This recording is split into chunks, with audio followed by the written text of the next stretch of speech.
Jared is asking, would a kilt be considered inappropriate attire for church? No, Yeah, lots of people. it's clothing.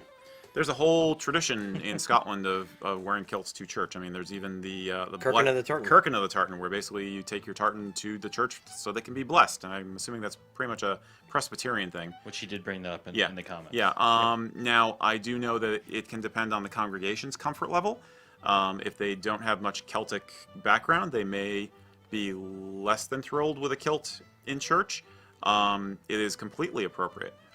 It's, as we point out often, a kilt is a garment that stands on its own, and whether it's dressy or not dressy depends on the other things you wear with it. So if you're prepared to wear it in a dignified fashion with a good tie and a shirt and all that kind of stuff, then yeah, sure.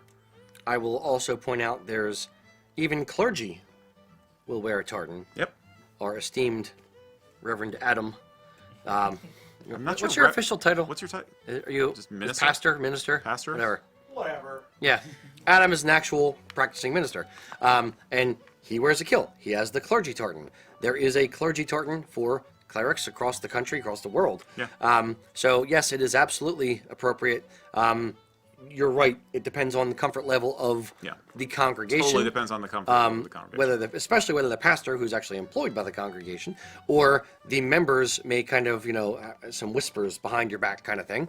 But it's your comfort level as well. I mean, it's your clothing. As long as you're not being obscene in church, yeah, that's their opinion. And it may depend on your willingness to educate them. If it's very much not much of a Celtic connection in your congregation, then it may be a matter of weaning them to the fact that you're going to wear it and explain to them the fact that, look, this is my heritage.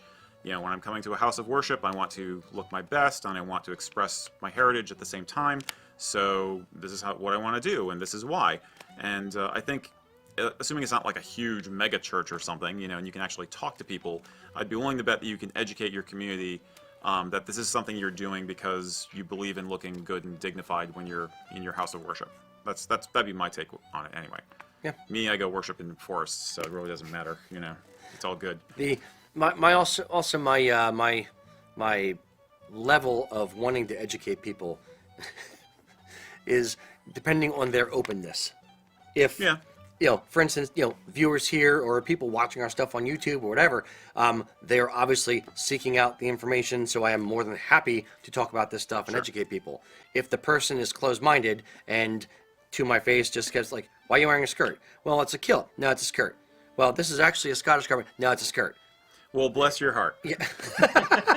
Fair enough. Yes, my fuse is much, much shorter for those people than people who are wanting to learn and wanting to understand. Yeah. But that's the problem with the world these days. Yeah. Not enough people are wearing kilts, you mean? That too. That too. Okay. Hopefully that helps. There's my tagline again. But yeah, I mean, I'm sure that if you talk about it on the Kilts and Culture group, you'll get a lot of other opinions and tips. We all have experiences like this where it's a new context that we want to wear a kilt in, and it's a question of how much do you want to educate versus just go and do it and just say, heck with the consequences, I'm doing my thing.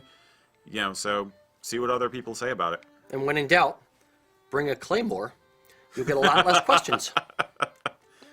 Yeah, okay. It may be frowned upon. Not in my congregation. Fair.